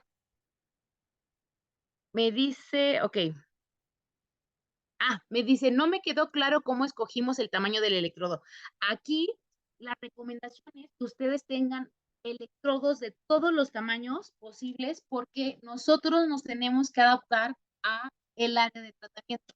No quiere decir que como yo nada más compro electrodos de 5x5, pues nada más utilice electrodos de 5x5. Aquí la recomendación es que ustedes tengan de todos los electrodos posibles, de todos los tamaños y que nos adaptemos al tamaño del área de tratamiento del paciente. Yo les adelanté con fines didácticos y con fines de resolver un caso clínico, elegí el tamaño de 5x10 porque, bueno, al rato que vean la imagen o el video de la técnica de aplicación van a ver que estos eran los mejores electrodos para esta paciente, ¿vale? Pero, pues bueno, es correcta, o sea, es buena tu pregunta, muy buena porque va a depender mucho del tamaño de los electrodos. Por ejemplo, si tuviéramos un dolor neuropático en otra zona, o sea, por ejemplo, un carpiano, pues tendríamos que buscar una zona de tratamiento, un electrodo que se adaptara a esta zona de nervio mediano, o incluso realizar otro tipo de técnica de aplicación, a lo mejor subacuática, o un baño hidroeléctrico, en otro tipo de, o hasta otro tipo de corriente, ¿no? Entonces, sí va a depender mucho de la zona de tratamiento. Y no sé si con esto respondo tu duda. Bien, ahora, vamos a elegir ahora técnica de aplicación. Entonces, por forma de administración, por forma de administración tenemos dos, transcutánea o invasiva. Invasiva, pues van a ver una aguja introduciéndose al cuerpo. Por lo tanto, esta técnica de aplicación se consideraría una técnica transcutánea, ¿sale? Ahora, otra técnica de aplicación por tamaño de electrodos. Tenemos monopolar y bipolar. ¿Alguien sabe, bueno, alguien recuerda ¿De qué depende si es monopolar o de qué depende si es bipolar la técnica? Un electrodo grande y uno pequeño, ¿no? Ajá, ¿esa qué técnica sería? Bipolar. Monopolar. Monopolar. Monopolar, exactamente. Recuerden, técnica monopolar hace referencia a que un electrodo es más grande y otro más pequeño, ¿sí? Y electrodos iguales significa que es una técnica donde voy a o una técnica bipolar, ¿sí? Voy a adelantarle un poquito para que vean aquí la técnica de aplicación. Aquí es una técnica donde están utilizando dos electrodos del mismo tamaño, ¿sí? Por lo tanto, se consideraría una técnica por tamaño de electrodos, una técnica bipolar. Entonces pongo transcutánea, bipolar. Voy con lo siguiente. Ahora, por objetivo terapéutico. ¿Qué quiero trabajar yo? ¿Algún déficit motor? ¿Uso esas técnicas? ¿O es dolor lo que quiero trabajar?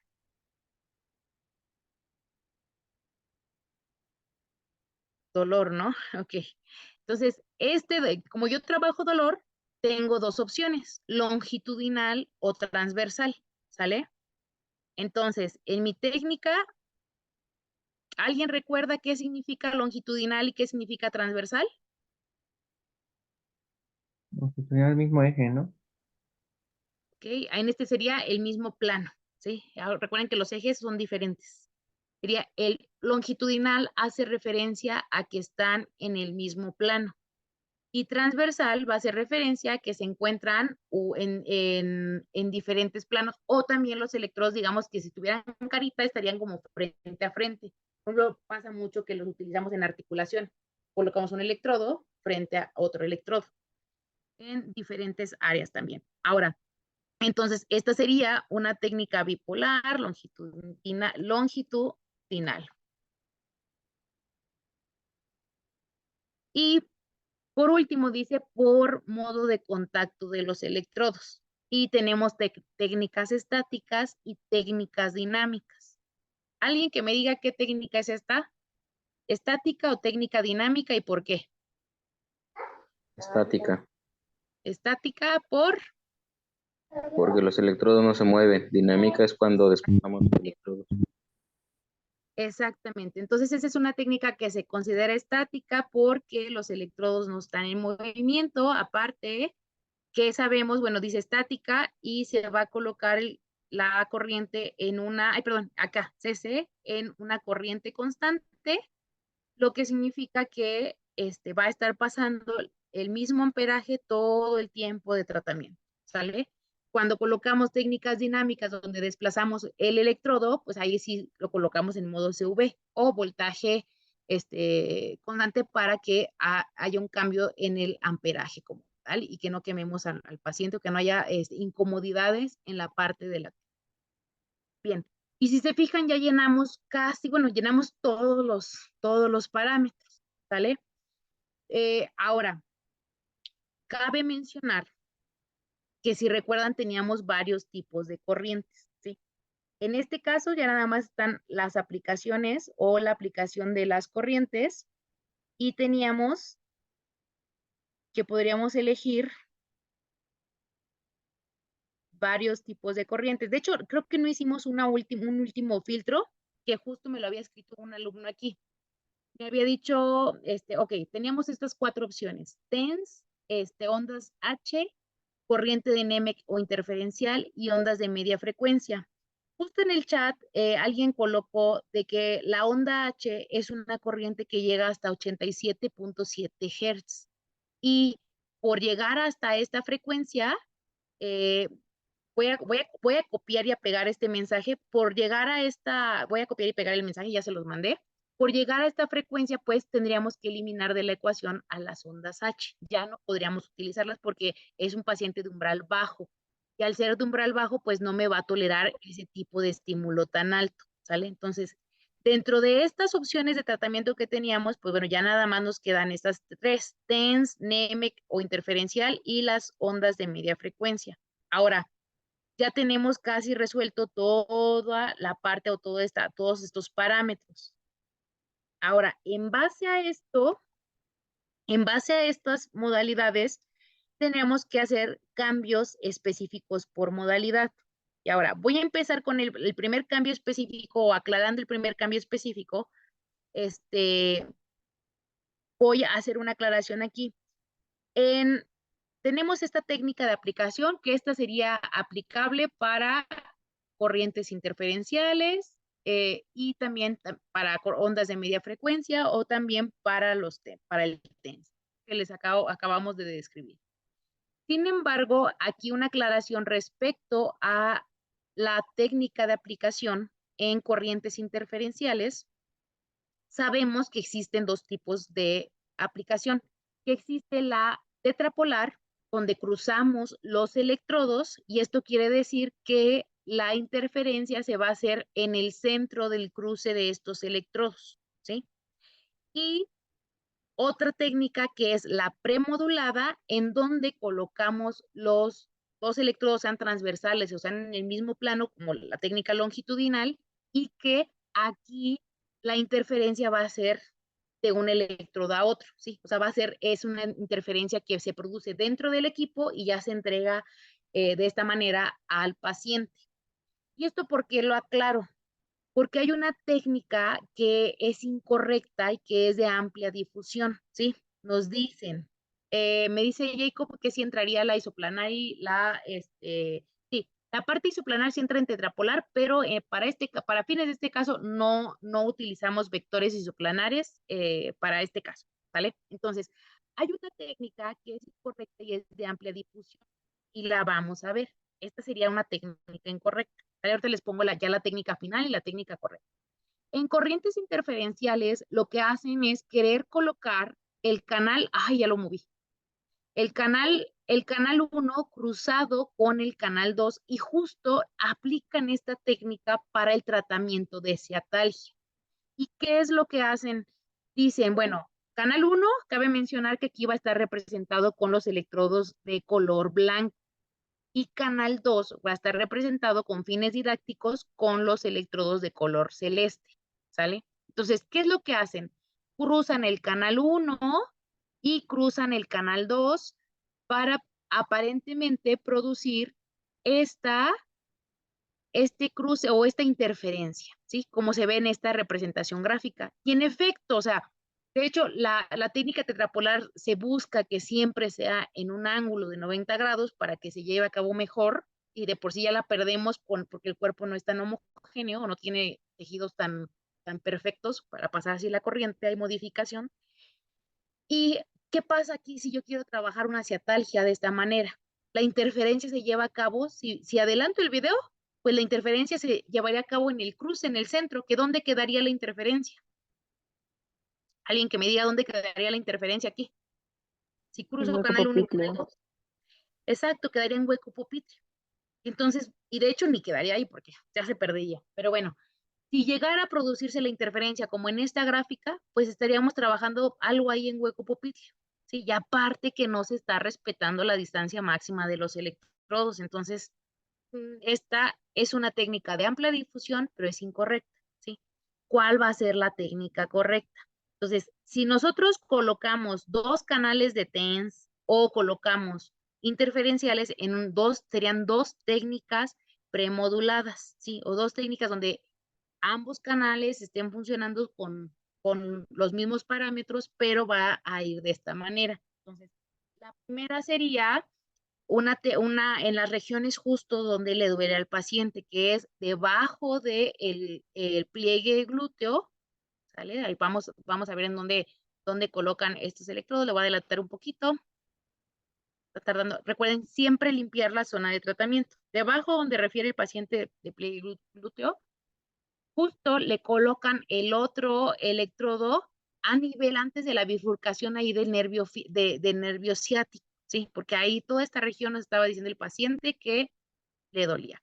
También después nos dicen que hacen una combinación especial que va en base al recorrido o a la anatomía de cómo está el nervio ciático. Si se fijan, ni esta ni va a ser longitudinal, ni va a ser transversal, es una combinación o una técnica especial justo que se está guiando a la anatomía del paciente, de dónde es donde le duele ciático popliteo externo y le duele justo la región medial de el tercio, bueno, sí, del tercio medio, la parte posterior, tercio, ¿vale? Entonces, así se colocan dos premoduladas o dos canales de TENS, ¿sí?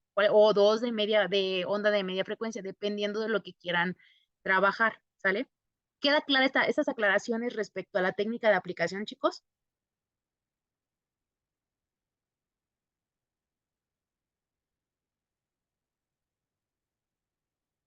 Va que va. Bueno, ahora vamos a ver las modalidades como ya más específicas.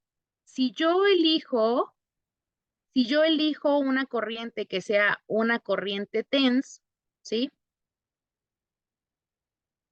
Yo sé que tengo varios tipos de TENS, ¿sí? Tengo TENS bifásico simétrico, TENS bifásico asimétrico y tengo bifásico alterno.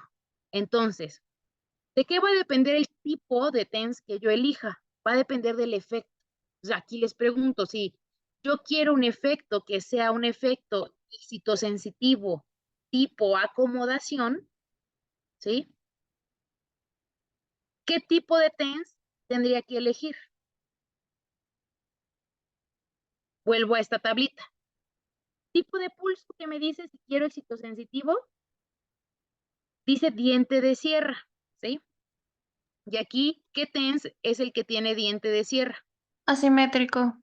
El TENS asimétrico, ¿sí? Entonces, aquí yo elegiría para un efecto tipo acomodación un TENS asimétrico. Ahora, si yo quiero un efecto excitomotor que es rectangular, el pulso que me dice que elija, ¿qué Es TENS el elegiría? simétrico. ¿Cuál? ¿Simétrico o alterno? Es que como que se cortó.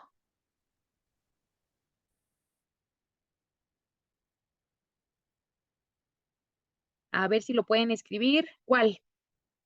¿Qué tipo de TENS elegirían? ¿Simétrico o TENS alterno? Me pide Simétrico. rectangulares. Ok, simétrico. Simétrico. Exactamente. ¿Por qué? Porque el simétrico me va a favorecer este efecto de estimulación endorfínica y el alterno lo utilizamos para otros efectos en otras circunstancias, ¿sale? Entonces, también justo esto también lo aprenden en la certificación, no se preocupen si a lo mejor no les queda tu papel. ¿Por qué eligieron eso? Bueno, es justo en el tema de TENS donde se ve esta parte, ¿vale? Ahora, aquí importante, alguien me hacía una pregunta, me decía, ¿y el ancho de pulso? Bueno, el ancho de pulso también va a depender de la modalidad terapéutica que yo elija. Hay modalidades como el caso de TENS que me dice que, bueno, el TENS, que se dosifica en ciertos anchos de pulso. ¿Alguien recuerda en qué se dosifica el TENS? ¿Si en microsegundos o en milisegundos? Micro. Microsegundos. En microsegundos. Micro. Exactamente, microsegundos. Entonces, ¿de cuál ancho de pulso voy a elegir? Pues voy a elegir dependiendo también de qué efecto yo quiera. Si quiero un efecto excitosensitivo, pues voy a elegir anchos de pulso de 10 a 150 microsegundos. Si quiero un efecto excitomotor, como estimulación endorfínica, pues voy a elegir anchos de pulso de 230 a 500 microsegundos, ¿sí? Pero esto es importante saber también, bueno, cuánto le pongo, ¿sí? O qué cantidad le voy a poner. Entonces, recuerden, tratamos siempre de buscar que si yo quiero un efecto excitosensitivo, que con el mínimo de energía yo logre ese efecto excitosensitivo. Entonces, sí va a haber una relación, aquí no desglosamos parámetros tan así, pero sí va a haber una relación en que pacientes de umbrales altos van a tender a tolerar anchos de pulso más amplios. Imagínenselos como si fueran, pues por el tiempo, cosas que duran más amplias. Y en cambio, los anchos de pulso chiquitos o los de 10 microsegundos, pues van a ser cosas pequeñas, ¿sí? Sí, estímulos pequeños de duración y pues no van a tener tanto peso. Entonces, estos van más tendientes hacia pacientes de umbrales bajos, ¿sí? Entonces, por lo tanto, en este caso clínico, si tengo una paciente que es paciente de umbral bajo, ¿qué ancho de pulso sería como el tendiente que tendría que utilizar? Ya tengo aquí mi parámetro. 10, 150. ¿Cuánto sería? Umbral bajo, recuerden.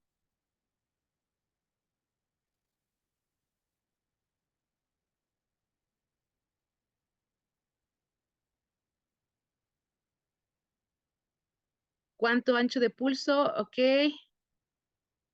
10 o 150 microsegundos.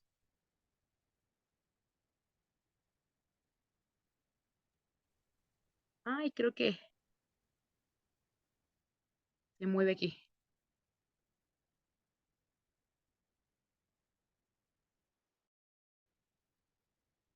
¿Algún exalumno? 10. 10, ok, 10 microsegundos, exactamente, una tendencia. Podemos llegar a colocar 20, 30, o sea, dependiendo de cómo nos vaya respondiendo ese paciente. Sale. Y ahora, si quiero un efecto excitomotor, pues va a depender, inicio con anchos de pulsos bajos, 230, y si me responde bien con 230 microsegundos, ya no le pongo más, o sea, ahí lo dejo. ¿Por qué? Porque pues tenemos que lograr el mismo efecto terapéutico con la menor cantidad de energía y eso también incluye ponerle pues anchos de pulso más chiquitos, ¿sale? Si ya veo que con 230 milisegundos ya se acomodó y ya estoy muy cerca de la intensidad máxima, pues me muevo hacia anchos de pulso más amplios, ¿sí? Y le pongo 300 o me voy subiendo, no, tampoco es que me mueva de un extremo a otro, de 230 hasta 500, no que vaya poco a poco. Entonces, no sé si respondí la pregunta para quien me preguntaba sobre ancho de pulso, de que cuál era o cómo se dosificaba este parámetro. Sí, muchas Y gracias. en cuanto, perfecto. Y en cuanto, por ejemplo, aquí a ondas de media frecuencia, ¿sí? Ondas de media frecuencia las utilizaríamos solamente para efectos más, bueno, podríamos también hacer un efecto sensitivo, pero ondas de media frecuencia está dosificado en milisegundos. Entonces, utilizaríamos estos parámetros de 1 a 10 milisegundos justo con estas formas de elegir el ancho de pulso, que logremos el efecto con esto. Y ya por último, el último parámetro que nos faltaría ya para, si es que escogemos no hacerlo con TENS, si escogemos hacerlos con ondas de media frecuencia o si escogemos interferenciales, tendríamos que elegir la onda portadora, es decir, la onda que carga la frecuencia dosis para ingresarla al paciente. Y va a depender también. Si es un efecto excitomotor, me voy con ondas portadoras más bajas, de 2000 a 4000 Hz. Y si es un efecto excitosensitivo, me voy con ondas portadoras más altas, de 8000 a 10000 Hz. ¿Vale? Y también podríamos llegar a hacer algunos desgloses respecto a estos parámetros. Y bien, hasta aquí casi llegamos a la parte final del webinario. Pues las precauciones, pues bueno, si vamos a elegir un estímulo excitomotor, es importante que las contracciones no sean demasiado intensas y que puedan llegar a producir hasta desgarres en el paciente, ¿vale? Que sea justo lo que dice una estimulación endorfínica, contracciones de baja, o sea, contracciones de baja intensidad, de alta intensidad, de baja frecuencia, pero que no sean contracciones que puedan llegar a desgarrar al paciente. Y en cuanto a contraindicaciones y precauciones, pues se basan en las normas generales de corrientes, en este caso serían pues bifásicas las que vi, ¿vale? Y ahora, pues bueno, esta información si la quieren ampliar, si la quieren tener la mayoría de los cuadros que vimos en esta presentación, pues vienen en el libro de electroterapia aplicada, el cual compran de manera física por Amazon o de manera también virtual por Amazon y lo leen en la aplicación de Kindle, ¿sí? Sale, es el bestseller de nuestro director, el licenciado en terapia física, maestro en electroterapia, en fisioterapia, Fernando Gabriel Villacolín, y pues bueno, él es el autor de ese libro.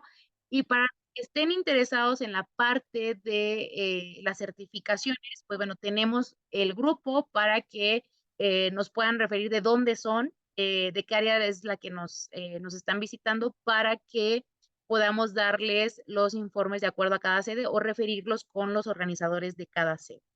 ¿Dudas hasta aquí con la parte de dosificación? ¿Les queda claro cómo es el sistema de concepto de dosificación de concepto LK?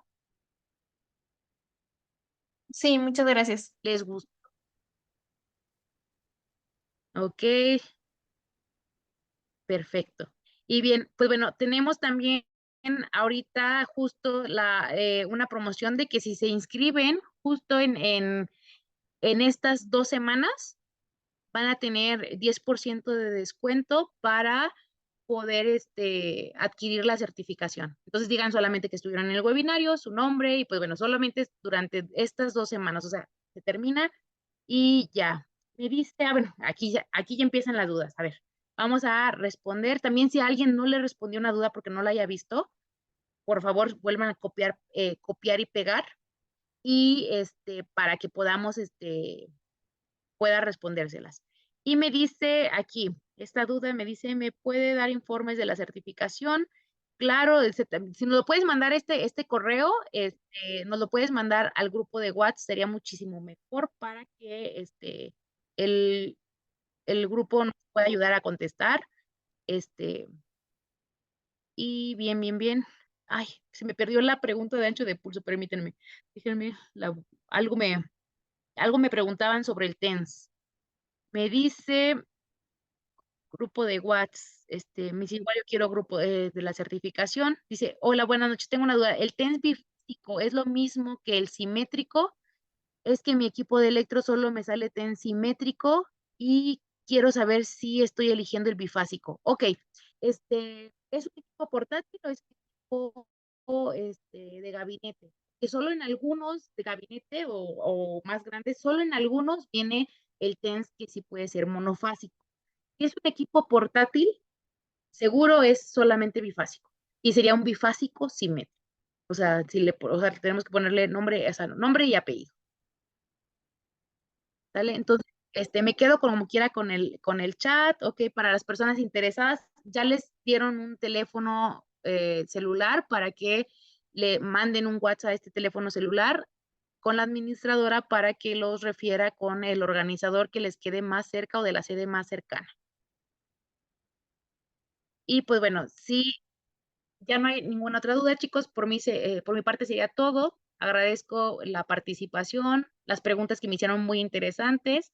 Y pues bueno, nos estaremos viendo en las próximas certificaciones en las diferentes sedes. Nos vemos.